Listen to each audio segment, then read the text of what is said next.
ان کے لب رنگی کی نچھاور تھی کہ جس نے السلام علیکم ورحمۃ اللہ وبرکاتہ۔ میں عامر، یوٹیوب چینل عامر احمد آفیشیل کا ایڈمن۔ میرا مولانا سید سکندر باقی صاحب کی بارگاہ میں ایک سوال تھا، جو بھی ریسنٹلی کچھ ایک مسئلہ چل، جس میں مولانا اجازت ستار قادری صاحب نے غوث اعظم کو یہ کہا ہے کہ آپ مجدد نہیں ہیں، تو کیا ایسے کہنے پر کوئی شرعی پکڑ ہوگی؟ عوام بڑی منتشر ہو جاتی ہے اور عوام میں بڑی ہی بے چینی پائی جاتی ہے اور ان کو سمجھ میں نہیں آتا کہ کیا صحیح ہے کیا غلط ہے اور کیسے کیا ہو رہا ہوتا ہے۔ تو آپ مجھے فرسٹ آف آل تو یہ آپ ارشاد فرمائیے کہ کیا ایسا کہنا کہ غوث پاک مجدد نہیں ہے، کیا یہ کہنا غلط ہے؟ کیا شرعی اس پہ کوئی پکڑ ہوگی؟ دوسری بات یہ کہ جب کوئی ایسا معاملہ ہو کہ کوئی تنظیم یا کوئی ایک عالم کچھ کہے، جبکہ وہ مسئلہ کفر شرک یا عقائد کے بارے میں نہ ہو، فری مسئلہ ہو، اس کے اگینسٹ میں اگر کوئی عالم ویڈیو بنا دے، تو اس صورت میں نارمل عوام جو ہے ان کو کیا کرنا چاہیے؟ ان کو کس کا ساتھ دینا چاہیے یا ان کا کیا رویہ ہونا چاہیے؟ برائے کرم اس کے بارے میں آپ ایک وضاحتی ویڈیو اگر آپ بنا دیں گے تو بڑی آپ کی کرم نوازی ہوگی۔ جواب دینے سے پہلے ایک چیز اور میں عرض کر دوں کہ اگر کوئی شخص اس ویڈیو کو سمجھنے کے لیے دیکھ رہا ہے تو وہ اس کو اینڈ تک جو ہے نا مکمل دیکھے تو انشاءاللہ تعالی بات سمجھ میں آئے گی۔ ابھی موجودہ دور میں جو ہماری عوام ہے نا، یعنی اہل سنت کے جو عوام الناس میں سے لوگ، تو ان کو آج کل بیان اور تقاریر کے اندر کچھ ایسا مواد چاہیے ہوتا ہے، یعنی کہ کچھ ایسا چٹپٹا سا ان کو چاہیے ہوتا ہے کہ جس میں ان کا وہاں بیٹھنے کا پرپس پورا ہو جائے اور ان کا مقصد پورا ہو جائے۔ اور جب تک یہ لوگ اس طریقے کے سوالات علماء کے پاس لا کر نہ اس سے جواب طلب کریں، جب تک ان کے دل کو تسلی نہیں ہوتی۔ اور عوام کا کسی بھی عالم کے مسئلے پر بیان کرنا، اس پہ عوام کا نعرے لگانا، شور غل کر دینا، تو اس بات کی دلیل بھی نہیں ہوتی کہ اس نے وہ مسئلہ بہت اچھا یا بہت صحیح بتا دیا۔ علم کا ہونا ایک الگ چیز ہے، حکمت کا ہونا ایک الگ چیز ہے۔ تو رہا یہ مجدد والا مسئلہ کہ بعض لوگوں نے جو کئی سارے سوال اس کے اندر آئے کہ غوث اعظم کی جو ہے اس کے اندر وہ توہین ہے، غوث اعظم کی بے ادبی کی، ان کی شان میں گستاخی کر دی، ان کی شان میں توہین کر دی، فقط یہ جملہ کہنے سے کہ وہ مجدد نہیں ہیں، اور ان کا مجدد ہونے سے انکار کرنا غوث پاک کی شان میں یہ جو ہے وہ بے ادبی ہے۔ اب اس کے بہت سارے جو ہے نا الگ الگ طریقے سے جواب ہو سکتے ہیں، لیکن میں سب کو اسٹیپ بائی اسٹیپ آپ کو بتاتا ہوں، اور ساتھ میں یہ بھی کہ عوام الناس جو ہے نا آج کل اس قسم کی چیزوں میں کس قدر مبتلا ہوتی ہے اور عوام الناس کا حال کیا ہوتا ہے عقائد کے معاملے میں یا معمولات اہل سنت کے معاملے میں، خود عوام کا حال کیا ہوتا ہے۔ پہلی بات تو مجدد کا جہاں تک تعلق ہے تو ایک صدی کے اندر یہ ضروری نہیں ہے کہ ایک ہی مجدد ہو، ہر صدی کے اندر ایک سے زیادہ مجدد بھی ہو سکتے ہیں، اور پچھلے دنوں یعنی پچھلے زمانے میں ہوئے بھی ہیں۔ تو یہ کوئی خلاف شریعت، یہ خلاف واقع بات نہیں ہے کہ ایسا ہو نہیں سکتا۔ ایک ایک صدی میں دو دو تین تین مجدد بھی ہوئے ہیں، یعنی علماء نے ان کو مجدد ہونا تسلیم کرا ہے۔ اب یہاں قابل غور بات یہ ہے کہ اگر کوئی مجدد چوتھی صدی میں ہوا ہے اور وہ مجدد تھا یا نہیں اس کا فیصلہ، یا پھر مجدد ہو گیا اس کا فیصلہ کون سی صدی کے لوگ کریں گے؟ کیا چوتھی یا پانچویں صدی ہجری کے لوگ میں سے عالم میں سے کوئی مجدد تھا؟ اس کا فیصلہ آج 1400 سن ہجری کے اندر ہوگا، یعنی 14ویں صدی 15ویں صدی کے اندر اس بات کا فیصلہ ہوگا کہ وہ مجدد تھا یا نہیں تھا۔ تو ظاہر ہے کہ اس کا فیصلہ اسی وقت ہو چکا ہوگا، اس وقت کے لوگوں نے، اس وقت کے علماء نے مجدد ماننا ہوگا یا نہیں ماننا ہوگا۔ تو اگر غوث اعظم مجدد ہے، اگر غوث اعظم جو لوگ کہتے ہیں کہ وہ مجدد نہیں ہیں، جنہوں نے انکار کر دیا تو انہوں نے وہ توہین کر دی، تو ان کے مجدد ہونے کا کسی کے پاس اگر کوئی پروف، لٹریچر لکھا ہوا کوئی ایسا معاملہ ہو تو وہ دکھائے۔ آپ کے پاس اگر لسٹ ہو یعنی اعتراض کرنے والوں کے پاس کہ جو یہ سمجھ رہے ہیں غوث اعظم مجدد تھے، تو آپ مجھے بتا دیں کہ کون سی صدی کے وہ مجدد تھے۔ یہ پہلی بات ہے کہ آپ کے پاس فقط یعنی جوابی کارروائی کے لیے منہ سے کہہ دینا کافی نہیں۔ اور یہ جو جملہ ہے نا کہ وہ مجدد کے سردار تھے، کچھ لوگوں نے ان کو مجدد نہیں مانتے، یہ گویا اس طریقے کا جملہ ہوتا ہے کہ جیسے میں یہ کہوں کہ حضرت علی جو ہے نا وہ آل رسول نہیں ہے۔ پھر کوئی پیچھے سے کھڑا ہو کے بولے کہ وہ آل رسول نہیں، وہ آل رسول کے سردار ہیں، اگر کوئی کہ حضرت علی سید نہیں ہے اور کوئی اس بات کو اس طرح سے بیان کر دے کہ وہ تو سیدوں کے سردار ہیں، تو باتیں دونوں درست ہیں، لیکن عوام کے سمجھنے میں فرق ہے کہ سید نہ ہونا اور وہاں پر سیدوں کا سردار بتانا ایک الگ چیز ہے۔ غوث اعظم مجددوں کے سردار ہے، وہ ایک الگ چیز ہے کہ طریقت کے اندر یا ولایت کے اندر، لیکن غوث اعظم مجدد نہیں ہے، یہ قول کوئی توہین کا نہیں ہے۔ بالفرض اگر مانا جائے کہ یہ قول توہین کا ہے تو یہاں پر سب سے امپورٹنٹ بات یہ ہے کہ اگر امیر اہل سنت مولانا الیاس قادری صاحب غوث اعظم کے مجدد ہونے کا انکار کرتے ہیں تو کیا اس سے یہ لازم آتا ہے کہ وہ اس صدی میں کسی کے بھی مجدد ہونے کا اقرار نہیں کر رہے، یعنی وہ صدی کو کہ خالی مان رہے ہیں کہ اس صدی میں کوئی مجدد نہیں گزرا؟ اگر وہ یہ بات کہہ رہے ہیں کہ غوث اعظم مجدد نہیں تھے، ساتھ میں یہ بھی فرما رہے ہیں کہ ان کے مجدد نہ ہونے سے کوئی شان میں کمی نہیں، کہ وہ پھر اس صدی میں کسی کو تو مجدد مانتے ہی ہوں گے نا، غوث اعظم کو نہ صحیح تو کسی اور کو، یعنی امام غزالی کو مانتے ہوں گے اگر بالفرض یہ مانا جائے، تو وہ یہ تو نہیں کہتے کہ اس صدی کے اندر اسلام میں کوئی مجدد ہی نہیں آیا اور یہ دور جو ہے مجدد سے خالی چلا گیا۔ انہوں نے فقط اتنا کہا کہ اس صدی میں غوث اعظم مجدد نہیں تھے، تو ضرور اس صدی میں دوسرے مجدد تھے۔ دوسری بات یہ ہے کہ اگر کوئی شخص کسی ایک کو مجدد مانتا ہے تو اس سے یہ چیز لازم آتی ہے کہ وہ اس دور کے علماء کو باقیوں کو مجدد نہیں مانتا،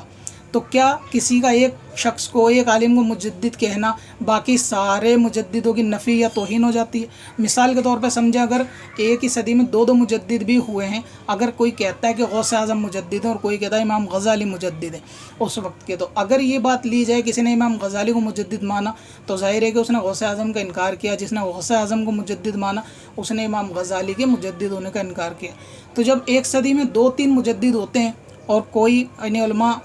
جب فیصلہ کرتے ہیں کہ کسی ایک کو مجدد کا انتخاب کرتے ہیں تو ایک کا انتخاب باقی 2 کی نفی کر رہا ہوتا ہے، اور یہ باقی 2 کی نفی کے ان کی توہین ہو رہی ہوتی ہے، یعنی یہ ان کی شان میں گستاخی ہو رہی ہوتی ہے۔ کوئی بھی ایسی بات ہو جائے جو سمجھ سے باہر ہو، مطلب کوئی کہتے ہیں حضرت علی سید نہیں، وہ تو سیدوں کے سردار ہو، عوام کا کیا کام ہوگا؟ نعرہ تکبیر، نعرہ